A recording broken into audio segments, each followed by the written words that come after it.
जब भी मेरी शादी होती तो शादी की रात ही मेरे पिताजी मेरे पति को 50 लाख रुपए देकर कहते, मेरी बेटी को तलाक दे दो। मैं अब तक कई तलाक ले चुकी थी, मगर हमेशा पिताजी मेरी ज़बरदस्ती शादी कराकर तलाक दिलवा देते और वजह कुछ भी नहीं बताते। लेकिन माँ मुझे उसी रात मीठा शरबत पिलाती, जिसको पीते ही मैं सो जाती थी। जब आँख खुलती तो हर कोई मुझे अजीब नज़रों से देखता। इस बार मैंने सोच लिया कि शरबत पीने का नाटक करूँगी। जैसे ही मैं सोने का नाटक करने लगी तो मेरे पाँव के तले से ज़मीन निकल गई, क्योंकि मेरा पति मेरे रूबरू बैठा मुझे बड़े गौर से देख रहा था। जबकि मैं शादी की सेज पर दुल्हन बनी बैठी खुद ही में सिमटी चली जा रही थी। मैं इंतज़ार कर रही थी कि वह मेरी खूबसूरती में तारीफ़ों के पुल बांधे, मगर उसे यूं बैठे बैठे जब बड़ी देर हो गई तो मैंने अपना घूंघट उठाकर देखा तो मैं बोल पड़ी कि क्या बात है, आप मुझे इस तरीके से घूर घूर कर क्यों देख रहे हैं। रामू की नज़रें अभी भी मेरे चेहरे पर जमी हुई थी। वह कहने लगा, तुम बेहद हसीन हो पिंकी। 2 महीने पहले हमारी मंगनी हुई थी। तुमसे पहले भी मम्मी ने मेरे लिए कई लड़कियों के रिश्ते लेकर जा चुकी थी, मगर मुझे कोई भी लड़की पसंद नहीं आती थी। जब तुम्हारा फ़ोटो मैंने देखा तो एक पल के लिए वो लम्हा थम सा गया था। मुझे तो समझ नहीं आता कि कोई इतना खूबसूरत कैसे हो सकता है। रामू मेरी तारीफ़ करने लगा तो मेरी जान में जान आई। मैं अब मुस्कुराते उसकी बातें सुनने लगी। मुझे उसकी बातें सुनना उस वक्त बेहद अच्छा लग रहा था। वह बोलता जा रहा था और मैं सुकून से उसकी बातें सुनती जा रही थी। पिंकी, मैंने माँ से कहा कि मुझे यह लड़की दिलो जान से पसंद है। माँ ने भी भगवान का शुक्रिया किया कि चलो अब मेरे बेटे का घर बस जाएगा। मैं अपने माँ बाप का इकलौता बेटा हूँ, इसीलिए उनको मेरी शादी की बहुत जल्दी थी। मैंने भी कहा कि चट मंगनी और पट ब्याह कर दें और मैं ज़्यादा इंतज़ार नहीं कर सकता। और माँ ने मेरी बात मान ली और अब देखो कि तुम मेरी दुल्हन बनी सेज पर बैठी हो मेरे सामने, और पिछले 2 महीने मुझसे बिल्कुल भी नहीं कट रहे थे। मैंने एक एक दिन करके गिन गिन करके गुजारा है। तुमसे फ़ोन पर बात करता था तो जी चाहता था कि तुम्हें अपने पास ले आऊं। पिंकी, आज मेरे दिल की तमाम ख्वाहिशें पूरी हो चुकी हैं, मगर अफसोस तो इस बात का है कि मैं तुम्हें हासिल करने की कोशिश भी ढंग से नहीं कर सका और अब जुदाई का वक्त भी आ गया है। रामू की आखिरी बातें सुनकर मैं चौंक गई थी। मैं बोली, रामू, आप यह क्या कह रहे हैं? भगवान ना करे कि हम कभी अलग हों। रामू ने अफसोस से मुझे देखा था। फिर वह बोला, मैं जब से कमरे में आया था इसी बात को सोच रहा हूँ कि तुम ज़्यादा अहम हो या फिर 50 लाख। मेरे दिल ने तुम्हारा नाम लिया है, मगर दिमाग कहता है कि 50 लाख कोई छोटी रकम नहीं है। अगर मैं सारी ज़िंदगी भी कमाता हूँ तो भी 50 लाख इकट्ठा नहीं कर पाऊंगा। मैं हैरत से बोली, कौन से 50 लाख और कहां से आए? वह कहने लगा, तुम्हारे पिताजी ने विदाई के वक्त मुझे दिए थे कि तुम जिस तरह मेरी बेटी को रुखसत करके ले जा रहे हो, अगर उसी तरह उसे तलाक देकर मेरे घर वापस छोड़ जाओगे तो मैं तुम्हें पूरे 50 लाख दूंगा। मुझे रामू की बात सुनकर बहुत गुस्सा आ गया था। मैं बोली, आपका दिमाग तो ठीक है। मेरे पिताजी मेरी शादी के लिए किस कदर फिक्रमंद थे यह आप नहीं जानते। उन्होंने बड़ी छानबीन करके मेरा रिश्ता तय किया था, क्योंकि पिताजी कहते थे कि पिंकी, यह शादी उम्र भर का बंधन होता है, इसीलिए मैं बहुत सोच समझ कर तुम्हारी शादी करूंगा। अब ऐसा कैसे हो सकता है कि मेरे पिताजी ही मेरी तलाक दिलवाना चाहते हैं? आप यकीनन मेरे साथ कोई भद्दा मजाक कर रहे हैं, मगर मैं आपको साफ साफ बता दूं, मुझे इस किस्म का मजाक बिल्कुल भी पसंद नहीं है। यह बात सच है कि मैं आपसे बहुत प्यार करती हूँ, मगर इस मजाक की वजह से अगर मैं रूठ गई ना तो कभी मानूंगी नहीं। रामू बोला, प्यारी पिंकी, तुम मुझे माफ़ कर देना, मगर मैं बहुत मजबूर हो चुका हूँ, इसीलिए मैं अपने पूरे होशो हवास में तुम्हें तलाक देता हूँ। रामू ने एक ही सांस में सब कुछ कहकर मुझे खुद से अलग कर दिया। जबकि मैं मिन्नतें करने लगी थी। मैंने तो कभी ख्वाबों में भी यह नहीं सोचा था कि मेरे साथ ऐसा भी हो सकता है। शादी की सेज पर ही मुझे तलाक मिल जाएगी। मेरी आंखों से आंसू बहने लगे तो रामू बोला, बस बस, अभी रोने का वक्त नहीं है यार। मुझे डर है कि तुम्हारे पिताजी अब अपना फैसला ना बदल लें। यह ना हो कि मुझे 50 लाख में से एक फूटी कौड़ी भी ना मिले। चलो जल्दी जल्दी उठो, मैं तुम्हें तुम्हारे घर छोड़कर आता हूँ। मुझसे हिला भी नहीं जा रहा था, मगर रामू ने मेरा हाथ पकड़ लिया और मुझे घसीटते हुए अपने साथ बाहर ले आया और गाड़ी में बैठाकर मेरे घर के दरवाजे तक ले आया था। रामू ने बेल बजाई तो दरवाज़ा पीछे पिताजी नहीं खोला था।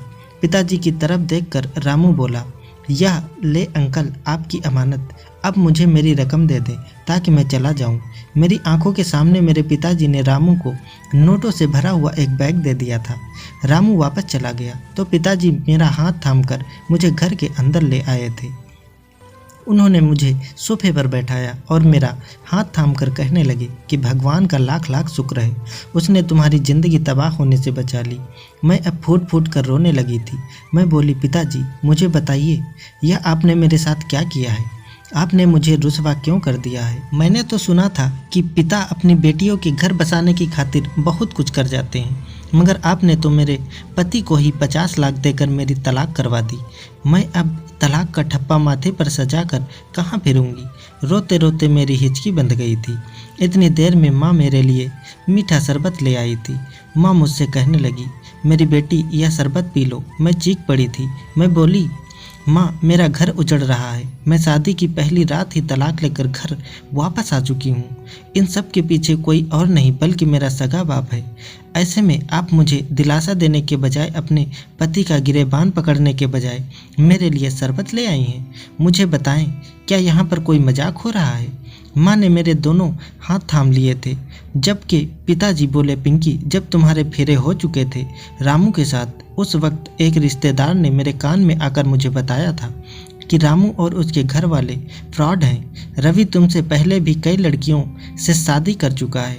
यह सब सुनकर तो मैं हैरत में पड़ गया था, मगर मैंने सोचा कि शायद यह झूठी खबर हो, इसीलिए मैंने अपने जरिए से पता लगाया तो मुझे मालूम हुआ कि रामू सच में अच्छा लड़का नहीं है तो तुम्हारी ज़िंदगी बर्बाद कर देता। तुम मेरी इकलौती बेटी हो, खुद ही बताओ, मैं तुम्हारी ज़िंदगी तबाह होते हुए देख सकता था भला? नामुमकिन। मैं गुस्से से बोली, पिताजी पहले आपके जरिए कहाँ मरे हुए थे? आपने पहले इस बात की जांच पड़ताल क्यों नहीं कराई? मंगनी टूट जाती तो भी मुझे इतना दुख नहीं होता। अब तो मैं शादी के बाद तलाक लेकर आई हूँ, अपनी सहेलियों को क्या मुंह दिखाऊंगी?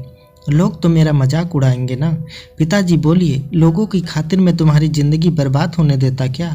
नामुमकिन है। हमारी बातों से घर में शोर हो रहा था।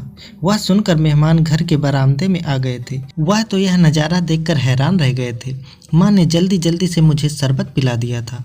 अब मेरी आंखों के सामने अंधेरा छाने लगा था, दिमाग सुन्न होने लगा था, हर तरफ खामोशी छाने लगी थी। देखते ही देखते मैं बहुत गहरी नींद में सो चुकी थी। अगले दिन दोपहर के वक्त मेरी आंख खुली थी। मैं अपने बेड पर लेटी हुई थी। मुझे बहुत अजीब सा महसूस हो रहा था। मेरा दिमाग इधर उधर के माहौल को पहचानने में गलती कर रहा था। मैं यही सोच रही थी कि मैं यहाँ क्या कर रही हूँ। फिर मेरे दिमाग में रात वाला मंजर घूमने लगा था और मुझे तो तलाक हो गई थी। यह बात सोचते ही मेरा दिल डूब सा गया था। मैं जल्दी से उठ बैठी और भागती हुई बाहर बरामदे में आ गई थी। सब मेहमान वापस जाने की तैयारियों में मसरूफ़ थे, लेकिन जैसे ही उनकी नज़र मुझ पर पड़ी तो वह मुझे अजीब सी नज़रों से देखने लगे थे। मेहमानों की नज़रों में मेरे लिए गुस्सा नहीं था और ना ही ताने थे। कुछ ऐसा था जिसे मैं महसूस नहीं कर पा रही थी। माँ ने मुझे देखा तो मेरा हाथ पकड़कर मुझे अपने साथ कमरे में ले गई। वह कहने लगी, पिंकी तुम दिल छोटा मत करना, मैं तुम्हारा घर जरूर बसाऊंगी और एक ऐसे शख्स को तुम्हारा जीवन साथी बनाऊंगी जो तुम्हें सर आंखों पर बैठाएगा, तुम्हें दुनिया जहाँ की खुशियाँ देगा। तुम अपना दिल छोटा मत करो बेटा। जब तक तमाम मेहमान चले नहीं गए थे, मैं माँ के कमरे में ही चुपचाप बैठी रही थी। मुझ में इतनी हिम्मत नहीं थी कि मैं किसी का सामना कर सकूं। जब शोर थम गया तो मैं अपने कमरे से वापस आ गई थी। मैंने अपना मोबाइल उठाया था और रामू के साथ अपनी पुरानी चैट्स पढ़ने लगी थी। उसने हर मैसेज में मुझसे अपनी मोहब्बत का इजहार किया था। उसने हमेशा साथ निभाने का वादा किया था। उसके हर मैसेज में यही लिखा था कि वह मुझे कभी अकेला छोड़कर नहीं जाएगा। क्या ऐसा भी हो सकता है कि ऐसी बातें करने वाला धोखेबाज हो सकता है? मेरे दिल से यह बात जा ही नहीं रही थी। कि नहीं नहीं, ऐसा नहीं हो सकता। तब मुझे अपने पिताजी से बेइंतहा नफरत होने लगी थी। उनकी वजह से घर टूट गया था। मैं लोगों के डर से डरने लगी थी, इसलिए घर से बाहर नहीं निकलती थी। जबकि पिता यह सब देखते तो निहायत अफसोस में डूब जाते थे। वह मुझे कहते, पिंकी तुम बाहर निकलो, घूमो फिरो, खुद को यूं घर में कैद मत रखो। मैं उनकी बातों एक कान से सुनकर दूसरे कान से निकाल देती थी, मगर पिताजी मुझे ज़बरदस्ती अपने साथ बाहर ले जाने लगे थे। वह मुझे बहुत ज़्यादा वक्त देते थे। वह मुझे हर वक्त समझाते रहते थे। एक दिन मुझसे कहने लगे, तुम्हें चॉकलेट पसंद है ना? मैंने हाँ में सर हिला दिया तो कहने लगे कि तुम चॉकलेट खाने के लिए किस हद तक जा सकती हो? मैं बोली कि पापा मैं तो पहाड़ से भी कूद सकती हूँ। तब पापा बोले, और अगर तुम्हारे सामने मैं एक तरफ बिरयानी रख दूँ और एक तरफ चॉकलेट तो तुम किस चीज़ को चुनोगी? मुझे हंसी आ गई और बोली कि एक भी मिनट गंवाए बगैर मैं बिरयानी ही खाऊंगी, क्योंकि बिरयानी के सामने चॉकलेट की मोहब्बत दिल से गायब हो जाती है। तब पापा बोले, पिंकी तुम रामू के लिए सिर्फ एक चॉकलेट जैसी हैसियत रखती हो, जबकि पैसे उसके लिए बिरयानी जैसे हैं। उसने तुम्हें पैसों की खातिर छोड़ दिया, तो क्या अब तुम सारी ज़िंदगी उसका रोग अपने दिल से लगा कर बैठी रहोगी? मैं पापा की बातें सुनकर फूट फूट कर रोने लगी। आखिर वह सच ही तो कह रहे थे। रामू ने अगर मुझे छोड़ा था तो इसमें पापा का कसूर नहीं था और ना ही पैसों का, बल्कि असल कसूरवार तो खुद रामू था, जिसकी नीयत खराब हो गई थी। उस दिन मैं इतना रोई थी कि दिल से रामू का ख्याल हमेशा के लिए निकल गया था। पापा मुझे नई शुरुआत के लिए तैयार कर रहे थे। उन्होंने मुझे एक लड़के की तस्वीर दिखाई तो मैंने अपनी रजामंदी जाहिर कर दी। पिताजी ने लड़के वालों को घर बुला लिया और मेरी और अमित की मुलाकात भी करवा दी। अमित एक अच्छा लड़का था। वह कहने लगा, मुझे मालूम हुआ है कि आपकी पहली शादी ख़त्म हो गई। मैं जानता हूँ कि लड़कियों के लिए शादी टूट जाना बहुत ही खतरनाक चीज़ होती है और उन्हें बहुत बड़ा सदमा लगता है। मैं आपको इस गम और सच में से निकालने की पूरी कोशिश करूँगा और आपको बहुत ज़्यादा मोहब्बत दूंगा। अमित की बातें सुनकर मेरे अंदर उम्मीद जग गई। मैंने पापा से कह दिया था कि मैं अमित के साथ शादी करने पर राजी हूँ, पर इस बार मैं मंगनी नहीं करना चाहती थी। मैंने सीधा शादी का ऑप्शन चुनाव किया। इसीलिए सिर्फ 3 हफ्ते के बाद ही वह दिन भी आ गया जब मेरी और अमित की शादी हो गई। मैं खुश थी, मगर इस बार शादी की रात के लिए मेरे दिल में बहुत सारे डर और ख्याल उमड़ रहे थे। वह कहते हैं ना कि दूध का जला हुआ छाछ भी फूंक फूंक कर पीता है। मैं अमित के कमरे में बैठी थी। वह बहुत खुश था। मेरे पास आया, मेरा घूंघट उठाया और मेरे हाथ में सोने की अंगूठी पहनाकर बोला, पिंकी मैं तुम्हें उम्र भर खुश रखने की कोशिश करूँगा। मैं मुस्कुरा कर बोली, क्या मुझे आपकी बातों पर यकीन कर लेना चाहिए? अमित ने हाँ में सर हिलाया और बोला, जान की बाजी लगा दूंगा, मगर आपकी आंखों में कभी आंसू ना आने दूंगा। तभी अचानक अमित के फ़ोन की घंटी बजने लगी। उसने फ़ोन निकालकर कान से लगाया तो उसके चेहरे की मुस्कुराहट अचानक से गायब हो गई। वो कहने लगा, आप ही क्या कर रहे हैं? मैं आपकी बात समझ नहीं पा रहा हूँ। फ़ोन करने वाला आदमी उसे कुछ बताने लगा। उसकी बातें सुनकर अमित कहने लगा कि मैं आपकी बात पर कैसे यकीन कर लूं। दूसरी तरफ से उस आदमी ने पता नहीं उससे क्या कहा। अमित के चेहरे पर अचानक से मुस्कुराहट आ गई। अमित ने फ़ोन बंद कर दिया और मेरा हाथ पकड़कर बोला, पिंकी मैं तुम्हें डिवोर्स देना चाहता हूँ। उसके यह अल्फाज मेरे दिल पर हथौड़े की तरह लगे। मैं गुस्से में बोली, तुम क्या बकवास कर रहे हो? अमित कहने लगा, पिंकी मैंने 2 साल पहले ही एक प्राइवेट कंपनी में जॉब स्टार्ट की थी। उस कंपनी ने मुझे बहुत बुरे हालात से गुजारा। तनख्वाह भी बहुत कम थी, जबकि मेरे हुनर के सामने इतनी छोटी नौकरी बिल्कुल भी न जचती थी। हालांकि उस कंपनी वालों ने मेरे वजह से बहुत तरक्की की, लेकिन फिर भी मेरी तनख्वाह बढ़ाई नहीं, मुझे कोई इज्जत नहीं दी। जिस दिन मैं तुमसे मिलने तुम्हारे घर आया था, तब तुम्हारे पापा कहने लगे, मुझे बताओ अमित, तुम्हारी ज़िंदगी की सबसे बड़ी ख्वाहिश क्या है? इसमें बोला था कि अगर मुझे 20 रुपए मिल जाए तो मैं अपना बिजनेस शुरू करना चाहूँगा। अभी तुम्हारे पिताजी का फ़ोन आया था, वह मुझे 50 लाख रुपए देने पर राजी हैं। बदले में उन्हें मुझसे तुम्हारे लिए तलाक चाहिए। मैं तुम्हें तलाक हरगिज ना देता, मगर एक तरफ तुम थी और दूसरी तरफ मेरा एक बहुत बड़ा सपना। चलो आओ, मैं तुम्हें तुम्हारे घर छोड़ देता हूँ, क्योंकि अब हम दोनों एक दूसरे के लिए अलग हो चुके हैं। मेरी यह बात सुनकर सर चकराने लगा। उससे मेरे गाल लाल हो गए थे।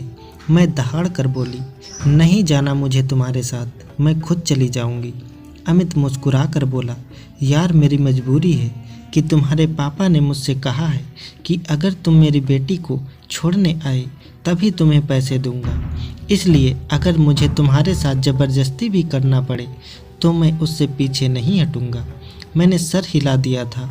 मैं कुछ कहे बिना ही अमित के साथ चल पड़ी। जो मर्द मुझे पैसों की खातिर तलाक दे सकता था, फिर वह कुछ भी कर सकता था। घर के दरवाजे पर राहुल ने ही बेल बजा दी थी, जबकि पिताजी मुझे देखकर बोले, आ गई मेरी बेटी। वह इस अंदाज में मुझसे पूछ रहे थे जैसे कि कोई बात ही हुई ना हो। ऐसा लग रहा था जैसे मैं कहीं घूमने गई थी और वहाँ से वापस आई हूँ। मैं कुछ नहीं बोली। पिताजी बाहर निकलकर उनसे बातचीत करने लगे। तभी मेरी माँ मेरे लिए मीठा शरबत ले आई थी। माँ और पिताजी ने दूसरी बार भी मेरा घर उजाड़ दिया। तभी मुझे पीछे से पापा की आवाज़ सुनाई दी कि अमित एक अच्छा लड़का नहीं था, वह तुम्हें खुश नहीं रख पाता। मैं गुस्से में बोली, पापा मुझे हैरत होती है कि आपने करोड़ों का बिजनेस अकेले कैसे संभाला हुआ है, जबकि आप में तो कोई भी फैसला करने की ताकत ही नहीं है। आपको इतना भी मालूम नहीं आपके सामने बैठने वाला आदमी अच्छा है या धोखेबाज है। आपको अगर अमित पर शक था तो आपने उससे मेरी शादी क्यों कराई? मेरी दहाड़ से मेरी माँ हिल गई। मम्मी कहने लगी, बेटा यह शरबत पी ले, तुझे सुकून मिल जाएगा। मैंने ना में सर हिला दिया था, मगर माँ ने ज़बरदस्ती ही मुझे शरबत दे दिया। शरबत पीते ही मुझे सुकून मिल गया। मुझे नींद आ गई। अगले दिन मैं बहुत देर से उठी थी। दिन निकल आया था। मैं सोकर उठी तो मेरे घर के नौकर मुझे बहुत हैरत से देख रहे थे। मुझे समझ नहीं आ रहा था कि यह सब क्या हो रहा है। अब मैंने खुद को अपने कमरे में अंदर बंद कर लिया था। मैं किसी से मिलती जुलती नहीं थी। पापा एक दिन मेरे पास आए और कहने लगे, कितने दिन हो गए हैं मैं तुम्हारा इंतज़ार करता रहता था कि तुम बाहर आओगी, हमारे साथ मिल जाओगी, बातें करोगी, मगर तुमने तो हमसे दूरी बना ली। मैंने कहा, पापा मुझे बताएं आपने मेरे साथ इतना बुरा क्यों किया? आपने मेरी तलाक क्यों करवाई? पापा कहने लगे, बेटा कभी कभार अपनी औलाद की बेहतरी के लिए इंसान को करना पड़ता है, वरना दुनिया में ऐसा कौन सा पिता होगा जो यह चाहेगा कि उसकी बेटी को मुश्किल हालात का सामना करना पड़े। मेरा बस चले तो तुम्हारे पाँव भी अपनी हथेली पर रखूं, मगर यह दुनिया है बेटा, यहाँ माल और संतान इंसान की आजमाइश के लिए ही है। मैंने जो भी कुछ भी किया बड़ी तकलीफ़ में किया है। मैं हरगिज ऐसा नहीं करना चाहता था।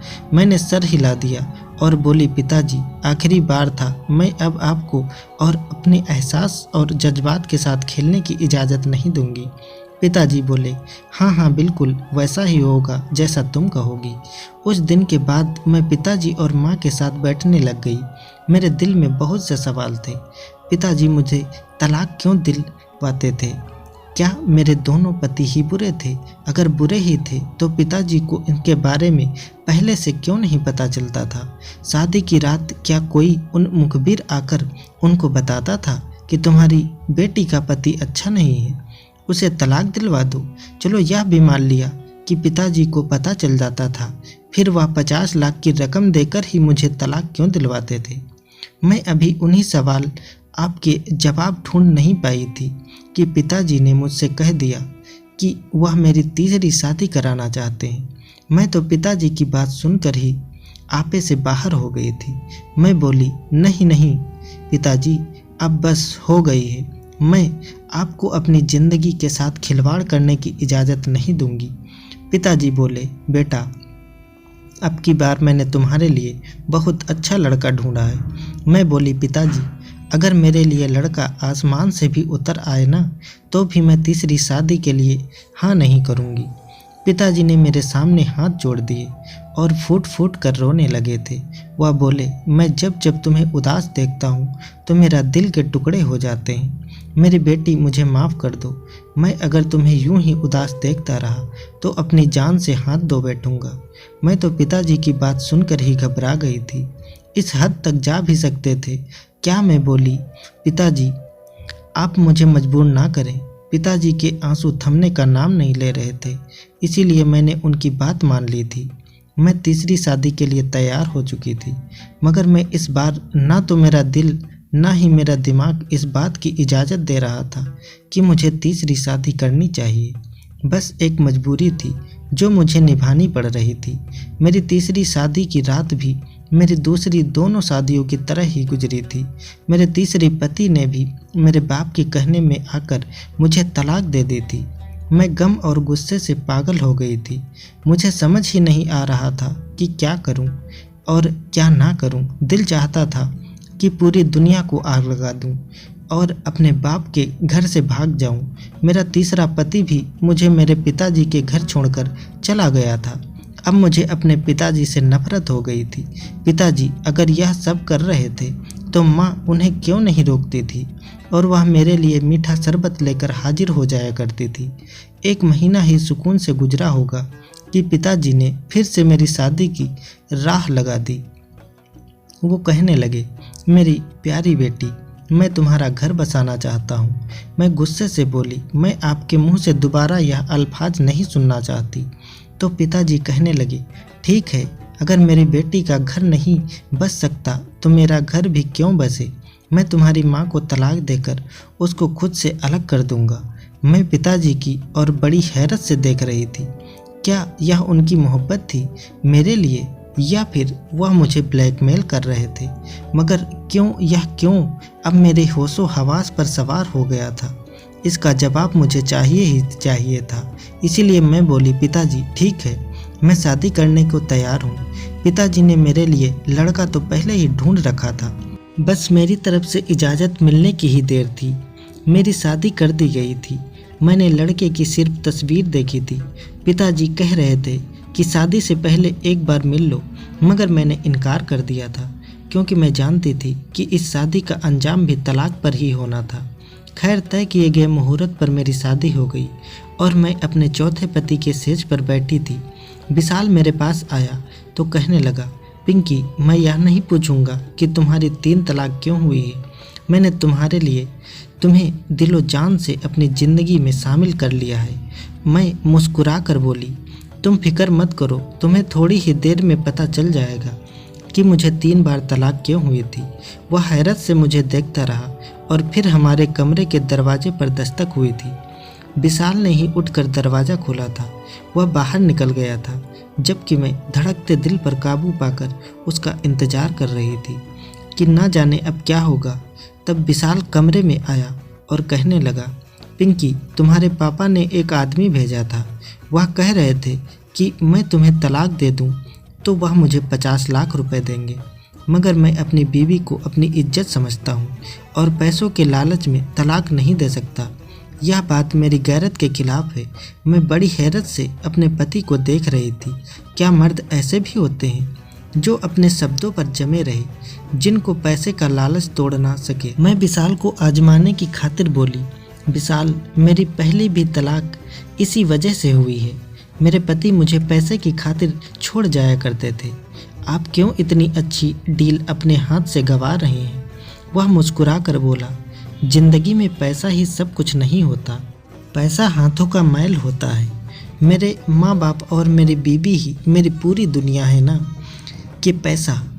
मुझे लगा था कि मेरा दिल खुशी से फट जाएगा। फिर मैं बोली, विशाल, एक बात कहूँ? उसने हाँ में सर हिला दिया। तो मैं बोली, मैं इस चीज़ से बेखबर हूँ कि मेरे पिताजी ने मेरे साथ यह सब क्यों किया। मैं अब हकीकत मालूम करना चाहती हूँ, इसीलिए आप मेरे साथ चलें और यह जाहिर करें कि मुझे तलाक दे चुके हैं। फिर सब पता चल जाएगा। विशाल ने मेरी बात मान ली और हम मेरे माता पिता के घर चले गए थे। पिताजी विशाल से बात करने लगे, जबकि मैं घर में आकर रोने लग गई थी। माँ ने मुझे मीठा शरबत ला कर दिया तो मैंने उनसे नज़र बचाकर शरबत गिरा दिया था और खुद सोने का नाटक करने लगी थी। अभी 20 मिनट ही गुजरे थे कि हमारे घर में बहुत से लोग आने लगे थे। पहले तो एक नर्स आई थी, उसने मेरा चेकअप किया तो कहने लगी, इसको फिर से पागलपन का दौरा पड़ गया है। यह लड़की मर्द को अपने इर्द गिर्द बर्दाश्त नहीं कर सकती, तो आप इसकी शादी करते ही क्यों हैं? यह अपने आप को नुकसान पहुंचाने लगेगी, तब आपको सुकून रहेगा। फिर एक वकील घर में आ गया। पिताजी ने नर्स की कही हुई बातें वकील को बता दी थी। नर्स ने भी वही बात वकील के सामने दोहराई थी। फिर विशाल को भी वहीं पर बुला लिया गया था।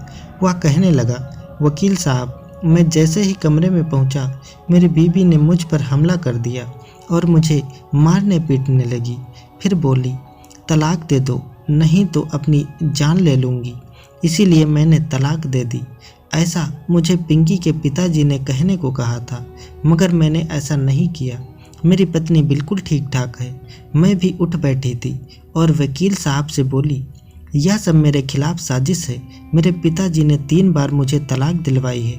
वकील ने सर हिला दिया और बोला, पिंकी, आपके सगे पिताजी ने मरने से पहले अपनी सारी जायदाद आपके नाम कर दी थी, मगर उनकी वसीयत में यह शर्त रखी गई थी कि जब तक आपका घर बस नहीं जाता, यह जायदाद आपके नाम पर ट्रांसफ़र नहीं हो सकती।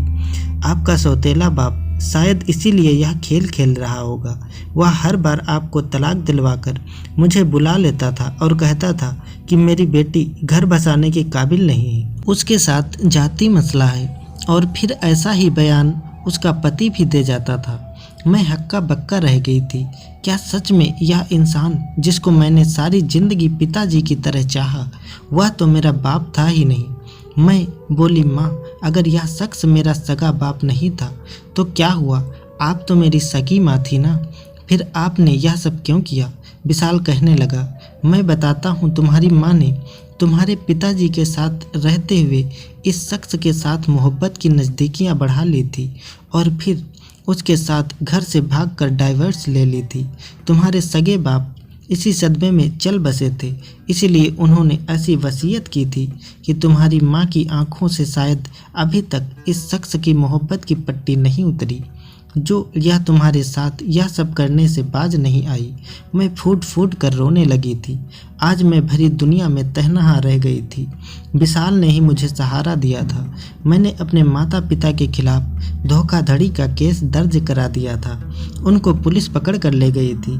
जिन लोगों ने मुझ पर रहम नहीं किया, भला मैं उन पर तरस कैसे खा सकती थी? फिर जब तक इन लोगों को सज़ा मिल जाती, इन लोगों की हरकतें बदलने वाली नहीं थी। सारी जायदाद मेरी हो चुकी है। मैं और विशाल ही हर चीज़ का ख्याल रख रहे हैं। सच है कि पैसा बहुत बुरी आजमाइश है। यह अपने सगे लोगों का खून सफ़ेद कर देती है। दोस्तों, उम्मीद करता हूँ आपको हमारी कहानी पसंद आई होगी। कहानी पसंद आई है तो वीडियो को लाइक करें। चैनल पर नए हैं तो चैनल को सब्सक्राइब करें और हाँ, नोटिफिकेशन बेल को ज़रूर दबाएं ताकि अगली अपडेट सबसे पहले आपको मिले। धन्यवाद दोस्तों।